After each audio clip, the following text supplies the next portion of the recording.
Jumpa kembali di MCD Inspiration of Life. Pagi ini saya mau coba sharingkan teman-teman dengan temanya sel peremajaan tubuh akan bertumbuh jika hidup kita mengalami pertobatan. Judulnya itu teman-teman. Ini sengaja saya kaitkan lagi dengan agak sensasi gitu. Jadi sel peremajaan tubuh. Jadi untuk apa? Jadi kalau zaman sekarang itu kayak anti aging ya. Anti aging kok bisa kaitannya dengan rohani. Tapi ini kembali lagi beberapa mentor rohani ya mengimani hal ini teman-teman. Meskipun ada beberapa mentor rohani juga yang kadang-kadang ya cuman apa ya, nggak peduli gitu dengan input-input yang semacam ini gitu. Cuman ya tetap saya akan sharingkan karena memang yang berbicara sharing tentang rohani ini, kekuatan roh Tuhan ini bisa nyampe sampai ke soal permajaan gitu. Sel permajaan itu ya dengan dasar gitu. Jadi mentor rohani ini udah internasional, ada di tetangga negara kita, dan memang banyak sekali pengertian, tapi dia dengan iman seperti itu teman-teman. Jadi mengacu kepada ayat-ayat di dalam firman Tuhan. Nanti coba kita bacakan dan sharingkan gitu. Nah sebelum itu teman-teman, saya coba dasar-dasar dari sharing pagi ini dari kitab Roma Pak teman-teman, dari kitab Roma pasal 8 ayat 1 sampai 11, dan ini saya alami teman-teman, dan kitab Yohanes pasal 14 ayat 15 sampai 12 sampai 21. Saya coba baca aja dulu secara firmannya, nanti setelah itu masuk ke dalam draft teman-teman ya.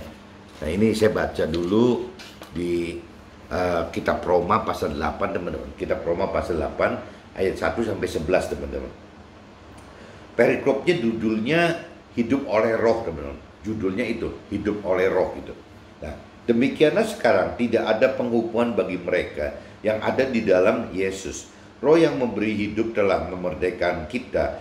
Ini saya langsung universalkan aja teman supaya lebih gampang ditangkap oleh kita maupun teman-teman kita gitu. Demikianlah sekarang tidak ada penghukuman bagi mereka yang ada di dalam Yesus, di dalam Yesus gitu. Roh yang memberi hidup telah memerdekakan kita dalam Kristus dari hukum dosa dan hukum maut gitu. Sebab apa yang tidak mungkin dilakukan hukum Taurat karena tak berdaya oleh daging telah dilakukan oleh Allah dengan jalan mengutus anaknya sendiri dalam daging yang serupa dengan daging yang dikuasai dosa karena dosa gitu. Dikuasai dosa karena dosa. Ia telah menjatuhkan hukuman atas dosa di dalam daging supaya tuntunan hukum Taurat digenapi di dalam kita yang tidak hidup menurut daging tetapi menurut roh gitu. Sebab mereka yang hidup menurut daging memikirkan hal-hal yang dari daging, mereka yang hidup menurut roh memikirkan hal-hal yang dari roh. Karena keinginan daging adalah maut, tetapi keinginan roh adalah hidup dan damai sejahtera. Sebab keinginan daging adalah perseteruan terhadap Allah, karena ia tidak takluk kepada hukum Allah. Hal ini memang tidak mungkin baginya. Mereka yang hidup dalam daging tidak mungkin berkenan kepada Allah. Tetapi kamu tidak hidup dalam daging, melainkan dalam roh. Jika memang roh Allah diam di dalam kita, tetapi jika orang tidak memiliki roh Yesus, ia bukan milik Yesus gitu. Tetapi jika Yesus ada di dalam kita, maka tubuh memang mati karena dosa, tetapi roh adalah kehidupan oleh karena kebenaran itu. Dan jika roh Dia yang telah membangkitkan Yesus dari antara orang mati diam di dalam kamu, di dalam kita, maka Ia yang telah membangkitkan Yesus dari antara orang mati akan menghidupkan yang tubuh kita yang fana ini oleh rohnya yang diam di dalam kita. Nah ini teman-teman, kalau temanya saya sengaja tulis sel permajaan supaya jadi teman-teman ya tinggal terserah beriman atau tidak gitu. Tapi ada satu mentor rohani dari negeri tetangga kita gitu yang kelasnya sudah internasional ya mengatakan seperti itu teman-teman. Dia mengutip dari kitab kitab Roma pasal 8 ayatnya ayat 11, dan dia mengimani gitu karena ini. Dan jika roh Dia berarti roh Tuhan, dan jika roh Tuhan yang telah membangkitkan Yesus dari antara orang mati diam di dalam kita, maka roh Tuhan yang telah membangkitkan Yesus dari antara orang mati akan menghidupkan juga tubuh kita. Tuh, jadi jangankan bicara Yesus yang sudah mati dibangkitkan gitu. Kita kan belum mati gitu. Anggapnya si mentor rohani seperti itu teman. Kita kan belum mati, daging kita ada gitu. Nah, ini cuma bicara yang dia comot itu bukan urusan mati bangkit gitu, tapi ya tubuh kita itu seolah-olah kenapa tidak roh Tuhan membuat sel-sel permajaan di dalam tubuh kita. Seolah-olah kesannya gitu teman-teman. Jadi dia katakan seperti itu gitu. Jadi kalau sampai roh Tuhan itu bisa membangkitkan Yesus yang mati gitu, ya apalagi ya cuma sekedar menghidupkan sel-sel pertumbuhan di dalam tubuh kita saja gitu teman. Harusnya secara rasio kan sangat memungkinkan yang mati aja dibangkitkan gitu, apalagi ya sel-sel permajaan yang memang kita masih hidup ya diremajakan saja, tidak dibangkitkan loh, cuma diremajakan saja. Jadi asumsinya seolah-olah roh Tuhan itu seperti itu teman, dari apa ya, dari pengenalan pengertian yang si mentor rohani ini dapat gitu teman. Jadi dia katakan begitu ya, bahwa kalau memang tadi dikatakan dari maka roh Tuhan yang telah membangkitkan Yesus dari orang mati akan menghidupkan juga tubuh kita yang fana ini oleh roh Tuhan gitu, yang diam di dalam kita. Nah ini kembali lagi yang tadi saya katakan teman, ini sangat relatif ya, tergantung daripada iman, pengenalan pengertian dan iman dari masing-masing mentor rohani teman-teman. Jadi ada mentor rohani yang memang beriman seperti itu gitu ya. Kalau memang Yesus aja yang mati bisa dibangkitkan oleh roh Allah gitu, roh Tuhan gitu. Ya kenapa gitu, kalau soal sel permajaan aja kok nggak bisa dibangkitkan, ditumbuhkan gitu. Ditumbuhkan sel permajaan sehingga ya seperti orang-orang yang dunia cari teman-teman. Yang disebut permajaan ini tuh sel-sel di dalam kita gitu. Jadi anti aging atau gimana saya nggak ngerti. Jadi intinya sih jadi kalau ada sel permajaan itu ya jadi kita look younger gitu kan, jadi kelihatan lebih muda gitu ya, lebih sehat gitu, karena memang diremajakan oleh roh Allah. Asumsinya si mentoring ini seperti itu teman-teman.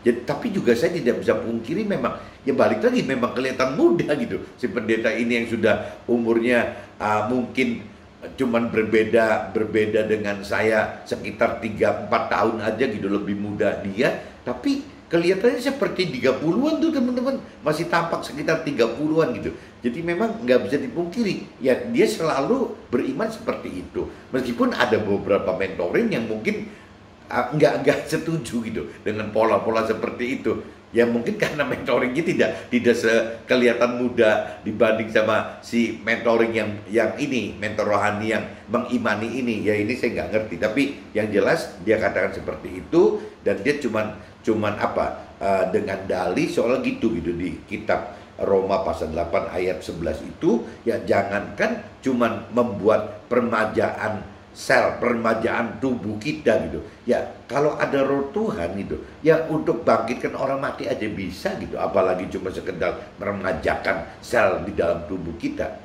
Intinya gitu teman-teman. Nah itu kembali lagi saya sharingkan, tapi terserah teman-teman mau imani itu atau tidak gitu. Kalau tidak ya tidak apa-apa gitu. Nah ini saya coba lanjut teman-teman di kitab Yohanes pasal 14. Kitab Yohanes teman-teman, coba teman-teman cari maju sedikit dari kitabnya Roma. Pasalnya pasal 14 teman-teman. Pasal 14 ayatnya mulai dari 15 sampai 21 teman-teman. 15 sampai 21. Nah ini cerita Yesus waktu wafat teman-teman, menjanjikan penghibur bagi kita. Jadi Yesus minta kepada Tuhan Allah gitu, dapat memberikan roh Tuhan Allah kepada kita semua gitu. Nah ini yang akan juga saya sharingkan gitu. Jikalau kita mengasihi Tuhan, kita akan menuruti segala perintah Tuhan gitu. Ini yang dikatakan di ayat 15 begitu teman. Jikalau kita mengasihi Tuhan, kita akan menuruti segala perintah Tuhan.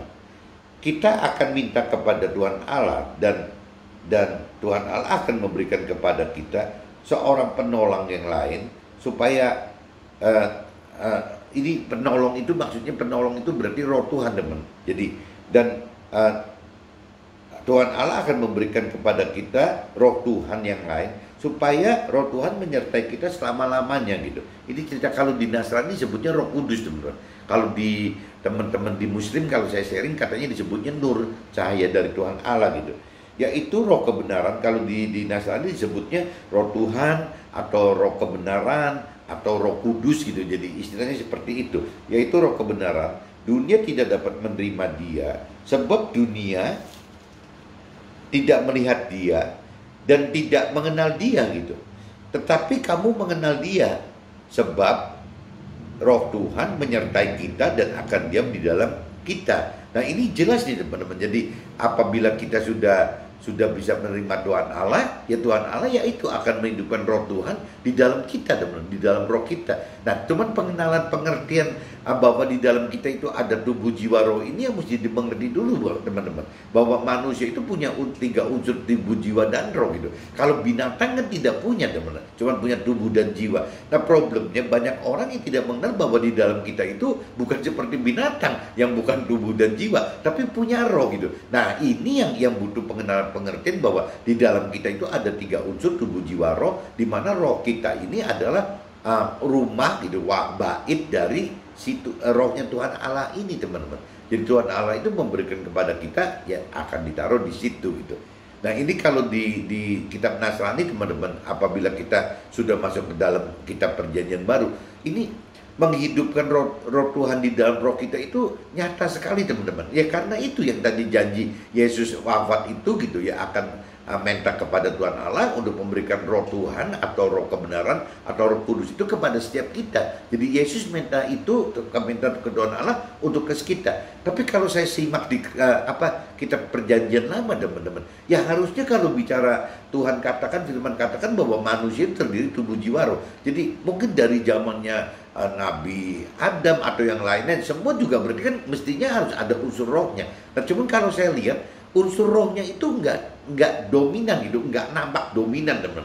Jadi roh Tuhan itu tidak nampak di dalam kehidupan di kitab Perjanjian Lama, tokoh-tokoh kitab Perjanjian Lama, ya karena tidak senyata gitu. Ya roh Tuhan, roh kebenaran, roh kudus atau Nur itu hidup di dalam ya tokoh-tokoh kitab Perjanjian Baru, teman-teman. Nah ini yang saya kadang-kadang lihat ya bedanya gitu. Jadi kita kan udah kena periode kita Perjanjian Baru gitu ya, mestinya kembali lagi ya alangkah ruginya mungkin kalau bicara dari sisi untung rugi gitu. Alangkah ruginya apabila kita hidup tidak menghidupkan roh Tuhan, roh kebenaran, roh kudus yang Tuhan sudah beri kepada setiap kita, teman-teman. Bahkan tidak cuma orang-orang Nasrani saja gitu yang Tuhan beri roh Tuhan ini, ya semua buktinya di dalam agama Muslim ada gitu bahwa itu disebutnya Nur. Di agama Yahudi juga saya pikir ada, dan saya juga nggak ngerti di agama-agama lain gitu apakah memang ada gitu bahwa memang Tuhan itu ya Tuhan Allah itu memberikan kepada semua manusia itu ada roh unsur roh Tuhan yang tinggal di roh kita. Cuman kan kendalanya balik lagi, teman-teman. Jangankan yang kita yang percaya bahwa ada roh Tuhan di dalam kita. Kadang-kadang kita yang Nasrani atau yang Muslim atau yang Yahudi, jangan juga ada juga yang belum mengerti bahwa di dalam kita itu ada unsur roh gitu.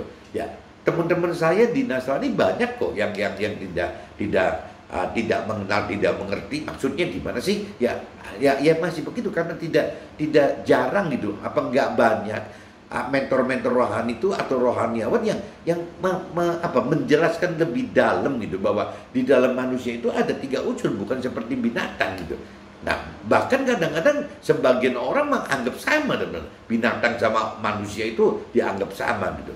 Jangan-jangan sampai ada cerita binatang mati pun dianggapnya bisa masuk ke akhirat kok. Itu masih ada asumsi seperti itu, teman-teman. Nah ini sayang sekali, teman-teman. Mestinya kalau kita yang sudah lebih mengerti ini, ya bantu mentor rohani, bantu rohaniawan untuk bisa memberitakan bahwa ya ini salah satunya bahwa di dalam manusia itu bukan seperti binatang yang terdiri cuma tubuh dan jiwa, tapi ada unsur roh ini. Nah waktu manusia tahu bahwa ada unsur roh, kecenderungannya pasti akan jadi hidupnya lebih benar, teman-teman. Karena pasti Roh Tuhan itu hidup dan akan hidup, dan waktu Roh Tuhan hidup, ya pasti Roh Tuhan itu akan menjadi penolong gitu, ya menjadi pengajar gitu, ya bagi kita untuk bisa lebih mengenal kebenaran firman Tuhan. Harusnya seperti itu, teman-teman. Jadi ini cuman saya katakan bahwa ya itu jadi apa sih, yang namanya orang itu ya harus tahu bahwa di dalam kita itu ada unsur-unsur seperti 3 unsur ini, teman-teman. Jadi kalau saya ulang coba, aku tidak meninggalkan jadi apa Yesus katakan gitu. Dunia tidak melihat dia dan tidak mengenal dia, tetapi kita mengenal dia sebab Roh Tuhan menyertai kita dan akan diam di dalam kita. Aku tidak akan meninggalkan, Roh Tuhan tidak akan meninggalkan kita sebagai yatim piatu. Ya, Roh Tuhan datang kembali kepada kita. Oh, ini cerita Yesus, teman-teman. Jadi Yesus tidak akan meninggalkan kita sebagai yatim piatu. Yesus datang kembali kepada kita. Tinggal sesaat lagi dan dunia tidak akan melihat Yesus lagi. Tetapi kita melihat Yesus sebab Yesus hidup dan kita pun akan hidup. Kalau saya pengerti di ayat 19, teman-teman, tinggal sesaat lagi dunia tidak akan melihat aku lagi. Dalam arti kata bentuknya kan fisiknya Yesusnya gitu ya. Tetapi, nah di sini kan Yesus katakan tetapi kita melihat aku, tetapi kamu melihat aku, tapi kita melihat Tuhan Yesus. Nah, dalam arti kata di sini saya sering katakan Yesus itu kalau untuk saya pribadi sering saya asumsikan sebagai firman Tuhan, teman. Jadi secara fisiknya Yesus telah wafat kembali ke sorga gitu.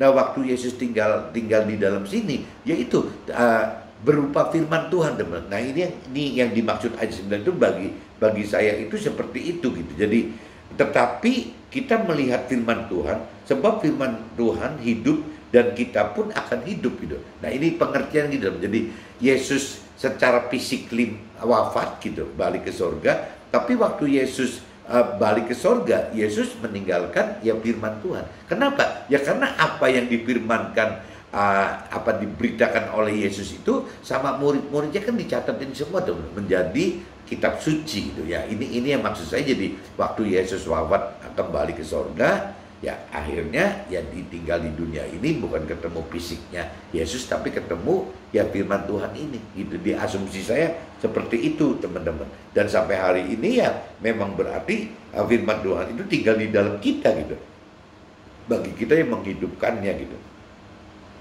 Barang siapa memegang perintah Tuhan dan melakukannya, dialah yang mengasihi Tuhan Allah gitu. Dan barang siapa mengasihi Tuhan Allah, ia akan dikasihi juga oleh Tuhan Allah. Dan jadi Yesus pun sebagai Nabi Isa gitu ya juga akan mengasihi kita gitu, dan akan menyatakan dirinya Tuhan Allah atau Yesus itu ke dalam hidup kita gitu. Jadi intinya gitu, teman-teman. Jadi bagaimana caranya bahwa ya waktu Yesus meninggal itu, wafat itu gitu ya, Yesus minta kepada Tuhan Allah memberikan kepada kita semua manusia itu ya Roh Tuhan gitu. Nah, kenapa Roh Tuhan? Karena di dalam kita, di dalam manusia itu Tuhan Allah sudah memfasilitasi bukan cuma tubuh dan jiwa, tapi ada unsur roh itu. Sehingga waktu Roh Tuhan itu ditaruh di dalam kita, ya wadahnya itu adalah di roh kita, teman-teman. Cuma yang tadi saya katakan, saya tidak mengerti apakah semua agama ya memang menganggap manusia itu mempunyai 3 unsur itu gitu. Meskipun kalau secara Nasrani ya semua manusia, teman-teman, bukan cuma Nasrani ada, semua manusia itu ada 3 unsur itu gitu. Nah, cuman yang disayangkan ya jangankan yang bukan Nasrani gitu, yang Nasrani pun banyak yang tidak mengerti bahwa di dalam mereka itu, di dalam manusia itu ada 3 unsur itu, teman-teman. Ada unsur tubuh, jiwa, dan roh gitu.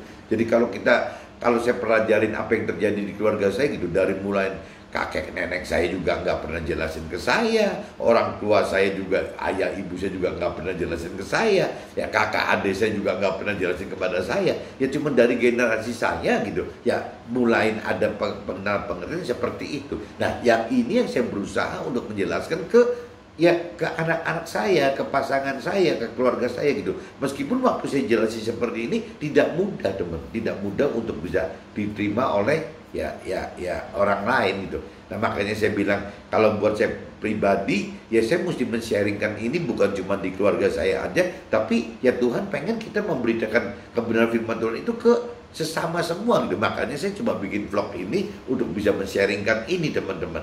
Lepas nanti keluarga saya bisa mengenal mengerti tidak, atau lepas teman-teman ya sesama saya yang melihat vlog ini bisa mengenal mengerti juga apa tidak, saya juga tidak mengerti. Tapi yang jelas saya coba taat, patuh teman-teman ya untuk melakukan firman Tuhan, perintah dan peraturan firman Tuhan yang katanya harus mengajarkan, harus memberitakan ya kebenaran yang kita kenal gitu kepada sesama gitu. Jadi saya coba buat vlog ini tujuannya untuk itu, teman, untuk pribadi banget gitu. Tapi kalau memang syukur-syukur bisa ada fungsi buat keluarga saya dan teman-teman saya, ya syukur gitu, sangat bersyukur. Saya sangat bersyukur sehingga ada manfaatnya.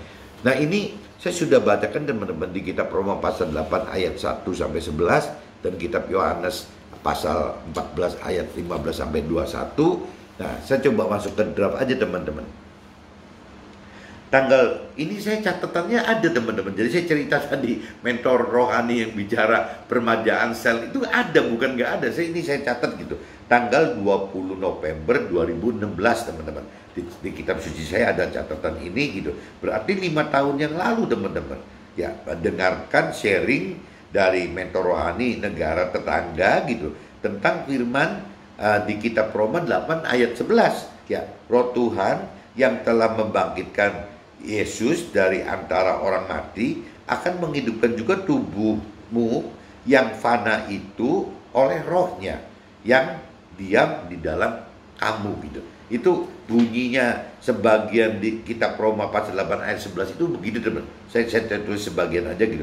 Roh Tuhan yang telah membangkitkan Yesus dari antara orang mati akan menghidupkan juga tubuhmu yang fana itu oleh rohnya yang diam di dalam kamu gitu. Nah, makna akan menghidupkan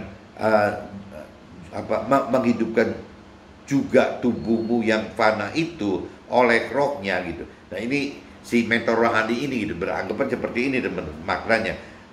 Makna akan menghidupkan juga tubuhmu yang fana itu oleh rohnya dikaitkan dengan Roh Tuhan hidupkan sel permajaan tubuh gitu oleh si mentor rohani ini teman-teman. Jadi kalau memang yang tadi saya sebelumnya sudah katakan, kalau memang Yesus itu bisa wafat dan dibangkitkan oleh Roh Allah gitu, apalagi kalau sel-sel permajaan teman-teman. Permajaan jadi jauh lebih mudah. Asumsi si mentor rohani seperti itu loh. Nah, itu kembali lagi karena memang si mentor rohani itu beriman seperti itu ya terjadilah seperti imannya si mentor rohani itu. Tapi memang kalau yang tadi saya katakan nggak bisa dipungkiri gitu, kalau melihat secara fisik ya orang itu sudah mendekati umur 60 gitu, tapi masih seperti kelihatan 30 teman-teman. Jadi ya mau ngomong bagaimana gitu? Ya apa memang karena sugesti gitu, atau karena apa perasaan fisiologi kejiwaan saja. Tapi kalau lihat ya dia sih bukan dengan jiwa gitu. Ya dia mengimani gitu, beriman bahwa roh firman Tuhan yang ini gitu, yang di kitab Roma pasal 8 ayat 11 itu terjadi dalam hidupnya si mentor rohani ini teman-teman. Itu ya kembali terserah kita. Meskipun kembali lagi tadi saya katakan belum tentu semua mentor rohani setuju dengan pola-pola pikir ya mentor rohani yang ini teman-teman. Teman bagi mentor rohani yang ini ya seperti itu gitu, bahwa dikaitkan akan jadi makna akan menghidupkan juga tubuhmu yang fana itu oleh rohnya, dikaitkan dengan roh Tuhan hidupkan sel permajaan tubuh Ya bagi si mentor rohani tersebut gitu. Bahkan sampai saat ini mentor rohani tetap beriman bahwa roh Tuhan menghidupkan sel peremajaan tubuhnya gitu. Ya sampai hari ini teman-teman, sampai 2021 ini gitu, dari 2016 sampai 2021 ya dia masih beriman seperti itu teman-teman. Dan memang kelihatannya mudah sekali gitu. Nah itu nggak tahu kalau teman-teman bisa beriman seperti mentor rohani yang ini, ya jangan-jangan nanti ke bawah, ke bawah awet muda juga. Saya nggak ngerti gitu. Berjalannya waktu akan dapatkan sharing dari mentor-mentor rohani yang berbeda. Ini yang pengalaman saya teman-teman, berjalannya waktu gitu, melewat dari 2016, ya berarti akan dapatkan banyak sharing-sharing dari mentor-mentor rohani yang berbeda, yang lain lagi gitu. Yang inti dari sharing adalah berkat Tuhan terdiri dari berkat lahiriah di dunia ini dan bisa juga berkat rohani di akhirat nanti. Dan ini selalu ada perbedaan kebenaran dari masing-masing mentor rohani, tapi persamaannya adalah tentang pertobatan. Nah ini jadi balik lagi saya tadi katakan, ada mentor rohani yang berbicara bahwa peremajaan sel itu kan masih dianggap oleh mentor rohani yang beda, yang lain dianggapnya itu kan hal lahiriah teman-teman, yang di dunia ini gitu. Tapi ada yang mentor rohani yang tidak terlalu suka dengan hal-hal yang berkat lahiriah di dunia gitu ya. Ada mentor rohani yang lebih senang berkatnya sifatnya lebih untuk di akhirat teman-teman. Ya berarti kan mungkin lebih bersifat bukan lahiriah gitu, tapi lebih bersifat rohania mungkin. Nah itu kembali lagi ya tergantung dari karakter dan iman masing-masing mentor rohani ini teman-teman. Cuman kalau saya pelajarin, pengen kena mentor rohani yang parameter Tuhan itu diukur dari lahiriah dan di dunia sekarang ini, atau mentor rohani yang berpikir dengan cara rohania dengan parameter nanti di akhirat gitu. Kalau saya pelajarin yang sama itu tentang pertobatannya teman-teman. Bagaimana roh Tuhan bisa ada di dalam kita kalau memang kita bertobat teman-teman. Kalau kita tidak bertobat ya tidak akan ada roh Allah di dalam kita, tidak ada roh kebenaran, tidak ada roh kudus dalam kita, tidak ada nur di dalam kita gitu. Jadi memang butuh pertobatan teman-teman. Nah ini lepas nanti kita termasuk kelompok ya yang setuju dengan mentor rohani yang lebih dengan parameter lahiriah di dunia saat ini, atau kita masuk kelompok yang kena mentor rohani yang rohania di akhirat nanti gitu. Ya tetap ujung-ujungnya ya kita butuh pertobatan.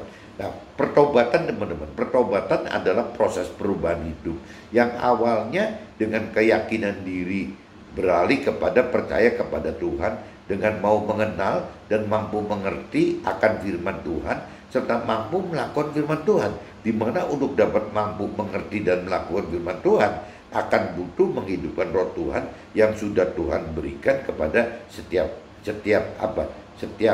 roh di roh kita gitu. Maksudnya Tuhan berikan roh Tuhan itu di dalam roh kita teman-teman. Nah ini kembali lagi teman-teman, jadi sangat disayangkan teman-teman kalau bagi teman-teman yang belum mengerti akan firman Tuhan, sangat disayangkan kalau sampai dari dasar bahwa manusia itu Tuhan sudah persiapkan dengan 3 unsur tadi gitu, ada tubuh, jiwa, roh, tapi teman-teman belum mengenal teman-teman. Belum mengenal bahwa di dalam manusia itu ada tubuh, jiwa, roh, tidak mengerti gitu. Tidak mengerti bahwa di dalam manusia ada tubuh, jiwa, roh gitu. Nah kalau sampai teman-teman tidak mengenal, tidak mengerti bahwa manusia itu ada 3 unsur gitu, nah ini yang repot teman-teman. Ya bagaimana roh kita bisa menjadi roh Tuhan, karena kita sendiri bisa menyangkal gitu. Ya menyangkal bahwa di dalam kita itu ada roh gitu. Ya jangan-jangan kita selalu persepsikan seperti binatang tadi. Ya kita ini cuma ada tubuh dan jiwa saja. Orang dunia teman-teman yang belum mengenal Tuhan, belum mengenal firman Tuhan, orang yang tidak mengenal Tuhan atau tidak mengenal firman Tuhan, ya akan berpikir begitu teman, bahwa manusia itu mandiri sekali dengan tubuh dan jiwanya gitu. Jadi tidak ada unsur-unsur yang lain gitu. Jadi benar-benar mandiri ya cuman bicara tubuh dan jiwa di dalam wujud manusianya gitu. Nah ini yang belum mengenal mengerti akan berasumsi itu, teman. Akhirnya teman-teman, orang yang belum mengenal Tuhan atau belum mengenal firman, atau orang yang tidak mengenal Tuhan, tidak mengenal firman Tuhan, akhirnya wajar saja ya mereka akan hidup dengan mengandalkan pikiran, perasaan, kehendak sendiri dari jiwanya gitu ya, terhadap pengaturan terhadap tubuhnya gitu. Kan wajar teman-teman, karena mereka tidak pernah mengenal mengerti akan ada roh Tuhan di luar kehidupan dua unsur tadi, jiwa dan roh tadi. Nah, cuman yang sayang teman, yang kasihan itu apabila orang sudah secara simbolis, secara formalitas, dan secara agama gitu, sudah menerima Tuhan gitu, menerima Tuhan Allah, dan sudah tahu gitu bahwa ada firman Tuhan di dalam kitab suci masing-masing gitu. Ya contohnya di dalam Nasrani berarti sudah tahu bahwa ada secara bahwa memang ada Tuhan Allah gitu, dan ada firman Tuhan di dalam kitab suci yang namanya Alkitab itu bagi orang Nasrani benar. Dan bagi orang Muslim juga sama, sudah tahu gitu bahwa yang namanya ada Tuhan Allah, ada firman Tuhan di dalam Al-Quran itu gitu. Dan juga bagi orang Yahudi juga sama, ya udah percaya ada Tuhan Allah, ada firman Tuhan di dalam kitab Taurat itu gitu. Jadi yang saya itu tiga ini sudah ini, bahkan di agama lain juga sama teman-teman. Di agama lain juga sama kan itu. Ada firman Tuhan yang mereka anut gitu. Jadi kembali lagi sebenarnya kalau bagi kita yang sudah lebih mengerti bahwa ada percaya Tuhan Allah dan percaya dan mengakui bahwa ada firman Tuhan, tapi kok bisa tidak? Sudah ada percaya Tuhan, sudah ada kitab suci, sudah ada firman Tuhan, kok masih belum mengerti bahwa di manusia itu ada tiga unsur, teman-teman. Ya, ini kan bukan sayang sekali gitu. Kok nggak ngerti gitu bahwa yang namanya di dalam manusia itu ada tubuh, jiwa, dan roh gitu. Padahal secara formality, secara teoritis, secara agama gitu, ya sudah benar-benar terima Tuhan. Berarti terima Tuhan, percaya Tuhan teman. Dan waktu percaya Tuhan, jangan-jangan ada bahkan mungkin disumpahkan ya, atau di mengucapkan kalimat rohani bahwa memang ya firman Tuhan itu ada, dinyatakan ada teman. Waktu terima formality Tuhan itu kan ada Tuhan dan firman Tuhan yang itu. Nah cuman jangan-jangan karena tidak mau mengenal lebih dalam akan firman Tuhan, akhirnya nggak pernah dibaca teman-teman. Nah waktu tidak membaca firman Tuhan, ya otomatis tidak ada pengenalan teman, tidak mengenal itu. Nah waktu tidak mengenal, waktu mendengarkan sharing seperti ini, akhirnya ditanda tanya gitu, apa iya tak ada seperti itu, atau malah nggak peduli gitu. Jadi lebih condong orang berkeyakinan itu, orang yang percaya Tuhan dan mengaku sudah mengenal firman Tuhan padahal tidak gitu, ya akan condong bertingkah laku seperti orang dunia yang tadi teman-teman. Orang yang belum mengenal Tuhan atau orang tidak mengenal Tuhan, orang berkeyakinan itu jadi dengan pola-pola seperti itu teman-teman. Tidak melangkah dengan cara-cara seperti itu gitu teman-teman. Jadi ini teman-teman yang mesti sadar gitu bahwa alangkah ruginya apabila kita sudah terima Tuhan, kita sudah secara agama sudah terima, percaya ada Tuhan dan terima firman Tuhan, tapi dalam realitanya tidak mengerti bahwa ya di dalam kita itu ada tiga unsur, ada tubuh, jiwa, roh yang tidak dihidupkan unsur rohnya teman-teman. Waktu unsur roh tidak dihidupkan, akhirnya berujung ya kita hidup seperti orang dunia pada umumnya, ya kita hidup dengan pikiran, perasaan, kehendak kita sendiri, jiwa kita yang mengatur tubuh kita teman-teman. Nah ini bedanya gitu teman. Apabila kita menghidupkan roh Tuhan di dalam kita, di dalam roh kita gitu, ya itu nanti mestinya kan kita akan hidup dituntun, diajar gitu ya oleh si roh Tuhan ini teman-teman. Roh Tuhan ini akan mengajar kita ya dengan pikiran, perasaan, kehendak Tuhan gitu ya terhadap jiwa kita, sehingga nanti jiwa kita, pikiran, perasaan, kehendak kita manusia nih ya akan lebih nurut dengan dengan pikiran, perasaan, kehendak Tuhan gitu. Jadi jiwa kita akan dikuasai oleh jiwanya Tuhan. jiwa kita akan dikuasai oleh pikiran, perasaan, kehendak Tuhan gitu.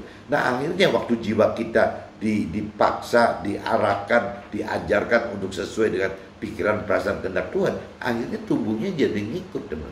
Tubuhnya jadi ngikutin yang benar gitu tuh. Nah, tapi kalau misalnya unsur roh Tuhan ini tidak hidup, teman-teman, akhirnya pikiran, perasaan, kehendak manusia yang bergerak sendiri kepada tubuh itu.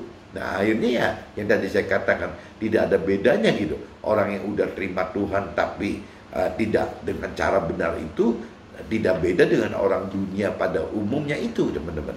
Bahkan saya sering katakan orang-orang rohani semacam ini adalah orang-orang rohani yang masih duniawi. Jadi cuma sekedar ya kalau orang-orang katakan ya cuman KTP doang gitu. Jadi percaya Tuhan, mengenal firman Tuhan ya cuma di dalam KTP aja, cuman urusan agama saja gitu, tapi tidak mengenal lebih dalam akan maksud Tuhannya apa. Nah ini kan sayang sekali, teman-teman. Maksudnya ya jangan-jangan yang saya paling takut itu orang yang belum mengenal Tuhan, tidak mengenal Tuhan itu presentasinya nggak banyak, teman-teman. Justru orang-orang yang sudah secara agama mengakui percaya Tuhan dan mengenal firman Tuhan gitu, mengaku mengenal firman Tuhan, itu justru malah mayoritas, teman. Mayoritas orang-orang itu ada di situ. Nah kalau sampai mayoritas di posisi itu, ya jadi kita mesti benerinnya gimana, teman? Karena mereka sudah berkeyakinan bahwa mereka sudah beragama, mereka sudah beranggap bahwa ya memang saya sudah percaya Tuhan kok, dan saya sudah mengenal Tuhan kok. Selalu ngomong begitu, teman-teman. Nah bagaimana bisa menyadarkan itu gitu? Kalau orang yang belum mengenal atau tidak mengenal, malah mungkin lebih mudah gitu, karena mereka merasa bahwa belum mengenal dan tidak mengenal, sehingga waktu diajar itu lebih mudah. Tapi orang yang berkeyakinan itu malah susah sekali, teman-teman, susah sekali untuk bisa diajak mengenal, mengerti kebenaran firman Tuhan gitu secara benar gitu. Itu susah sekali gitu. Ini nggak ngerti, makanya ya itu tugas kita bagaimana untuk memberitakan kebenaran firman Tuhan itu kepada sesama kita semua, teman-teman. Nah, kedalaman pengenalan dan pengertian akan firman akan membuat percaya kita bertambah dengan unsur kasih kepada Tuhan dalam bentuk menuruti segala perintah Tuhan dalam firman-Nya. Nah, ini teman-teman, kalau kita bicara kita sudah percaya kepada Tuhan, berarti kan Tuhan minta ya kalau kita percaya kepada Tuhan ya kita melakukan perintah peraturan Tuhan gitu. Nah, tapi waktu kita sudah percaya Tuhan, teman, dengan pengenalan pengertian yang lebih dalam akan firman Tuhan, akan Tuhan gitu, malah timbulnya bukan cuma percaya, teman-teman. Ya kita itu benar-benar bukan cuma cukup sekedar percaya kepada Tuhan, tapi kita malah mengasihi Tuhan, teman-teman. Ya kalau mengasihi Tuhan itu berarti kan bagaimana kita benar-benar belain gitu ya untuk melakukan hidup seperti yang Tuhan rancang dan kehendaki gitu.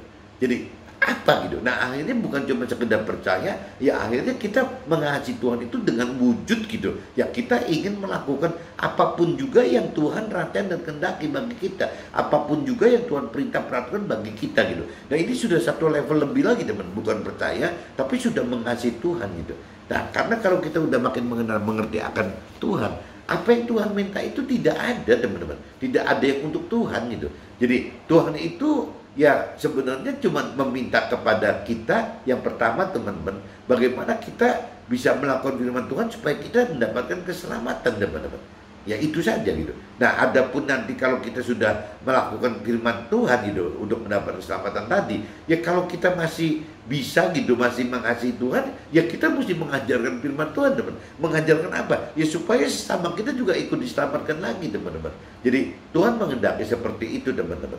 Jadi tidak berhenti cuman urusannya pribadi kita gitu dengan Tuhan saja, tapi ya kita juga jadi peduli gitu, teman. Peduli dengan sesama kita supaya bisa ikut mendapatkan keselamatan yang Tuhan rancang dan kehendaki bagi semua manusia itu, teman-teman. Nah ini yang kita mesti sadar bahwa yaitu kalau kita sekedar percaya aja kayaknya nggak cukup gitu ya, karena lama-lama kita akan mengasihi Tuhan dengan cara yang begitu ya, melakukan, mentaati apa sih yang Tuhan kehendaki dan rancangkan gitu. Yaitu Tuhan yang rancang kehendaki itu cuma dua, teman. Bagaimana menyelamatkan diri kita gitu, dan juga bagaimana kita dipakai alat Tuhan untuk menyelamatkan sesama kita. Cuma dua itu saja. Tidak ada kepentingan dari sisi Tuhannya gitu. Ya, jadi semua dari sisi manusia gitu. Jika kita mengasihi Tuhan, kita akan turuti firman-Nya, dan Tuhan akan mengasihi kita, dan Tuhan akan datang serta akan diam bersama dengan kita, dan Roh Tuhan akan mengajarkan serta mengingatkan segala sesuatu. Nah, ini kalau sudah levelnya seperti ini, teman-teman, kalau kita perhatikan gitu, jika kita mengasihi Tuhan, kita akan turuti firman-Nya, dan Tuhan akan mengasihi kita, dan Tuhan akan datang serta akan diam bersama dengan kita. Ini, teman-teman, jadi penting sekali gitu. Apabila kita mengasihi Tuhan, ya kita akan dapat seperti itu gitu ya. Bukan cuma kita saja yang datang ke Tuhan, tapi Tuhan sendiri gitu yang akan datang kepada kita, diam di dalam kita, teman-teman. Nah, waktu Tuhan datang dan diam di dalam kita, ya otomatis, teman-teman. Jadi kita diuntungkan dalam hal mengenal-mengerti lebih dalam gitu, teman-teman. Kenapa? Karena selain kita diajar lewat mentor-mentor rohani kita gitu, ya Tuhan, Roh Tuhan ini yang malah akan mengajar kita, teman-teman, mengajarkan kita dan mengingatkan kita untuk segala sesuatu gitu.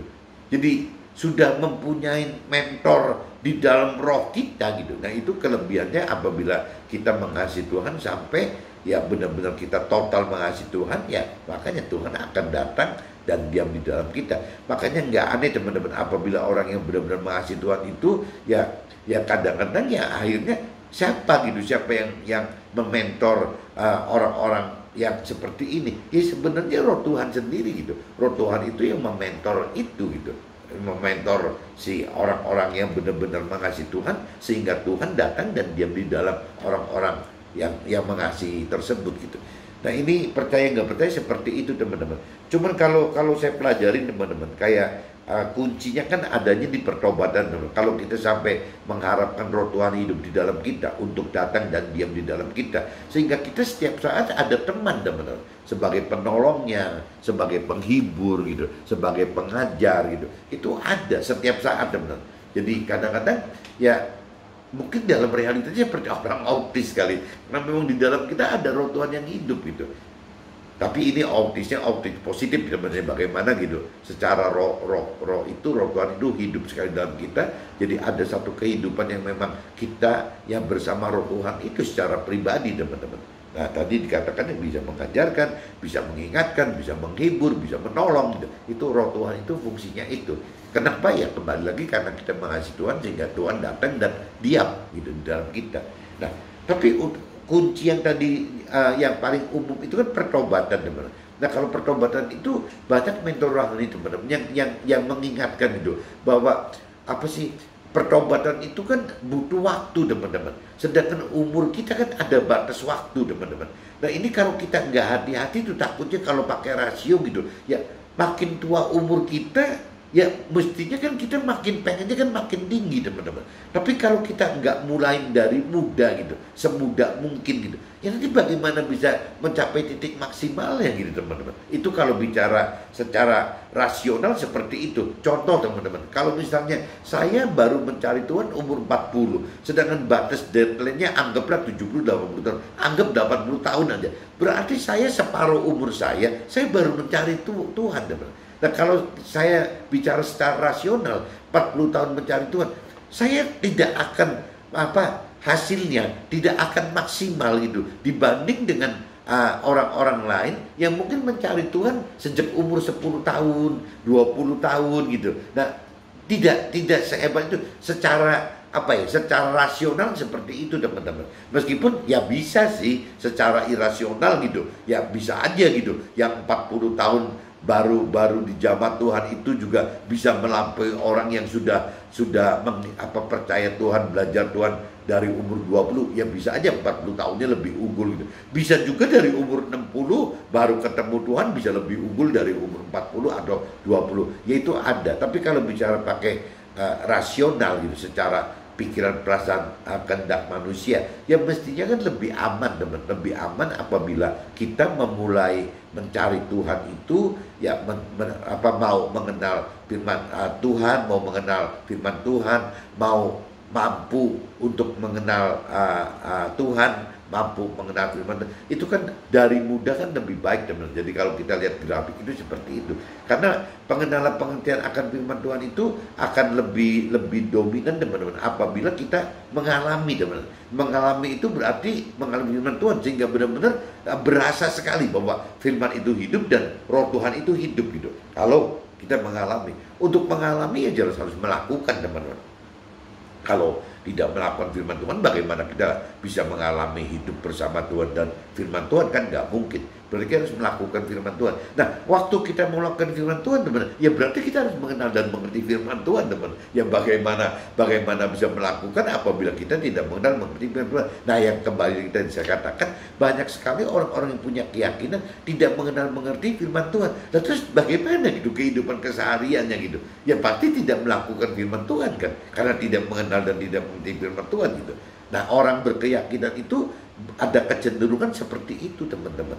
Nah, ini yang mestinya ya kita yang sudah lebih mengenal lebih dalam mengenal mengerti firman. Justru ini loh, ini yang mesti di-sharingkan ke keluarga kita, ke teman-teman kita, bukan cuma sekedar yang Nasrani loh. Ini kalau buat saya pribadi semua gitu. Jadi pelaku firman itu ya untuk orang Nasrani ya berarti melakukan perintah peraturan seperti kitab sucinya Alkitab gitu. Dan sebaliknya orang Muslim juga sama kan, harus melakukan firman Tuhan sesuai dengan perintah peraturannya Al-Quran gitu. Nah begitu pun juga mungkin untuk agama yang lain. Kalau memang istilahnya Konghucu ya berarti yang melakukan sesuai Konghucu. Ya yang namanya agama Buddha ya melakukan seperti yang perintah peraturan diaturkan oleh agama Buddha.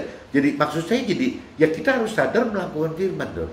Waktu kita melakukan firman, kita mempunyai pengalaman gitu. Nah, untuk melakukan firman, kita butuh pengenalan pengertian akan Tuhan dan firman Tuhan. Yang ini bolak-baliknya gitu, teman. Tapi kalau seandainya kita tetap menjadi orang keyakinan lepas agamanya apapun juga, ini yang jadi agak kacau nih teman-teman. Karena orang keyakinan itu tidak pernah gitu mau untuk belajar mendalami pengenalan pengertian akan firman Tuhan gitu. Ya akhirnya ya Tuhan itu, firman Tuhan itu bukan diasumsikan sebagai perintah peraturan Tuhan gitu. Ya cuman ya firman Tuhan itu seolah-olah diasumsikan dengan pikiran perasaan sekarapnya sendiri gitu, seenak sekehendaknya sendiri. Nah ini yang jadi kacau teman-teman. Jadi saya balik lagi ingatkan jadi teman-teman harus bisa bantu sharingkan ke teman-teman lain, yaitu jadi Tuhan menghendaki kita melakukan firman Tuhan dan Tuhan juga menghendaki kita memberikan firman Tuhan teman-teman. Bagaimana supaya orang-orang sesama kita itu bisa lebih dalam mengenal mengerti akan Tuhan. Dan khususnya pagi ini teman-teman, kembali lagi ke tema, saya sengaja bikin sel peremajaan tubuh akan bertumbuh jika hidup kita mengalami pertobatan itu. Nah ini dari asumsinya di kitab Roma pasal 8 ayat 11 tadi. Jadi kalau memang roh Tuhan bisa membangkitkan Yesus yang mati itu, ya betapa mudahnya roh Tuhan juga bisa membuat peremajaan sel-sel di dalam tubuh kita. Intinya gitu. Lepas nanti kita percaya atau tidak percaya, itu masing-masing kita imani saja gitu. Tapi yang jelas tadi saya katakan, ada mentor rohani yang beriman seperti itu, tapi juga ada mentor rohani yang kurang beriman seperti itu. Oke teman-teman, see you, bye-bye.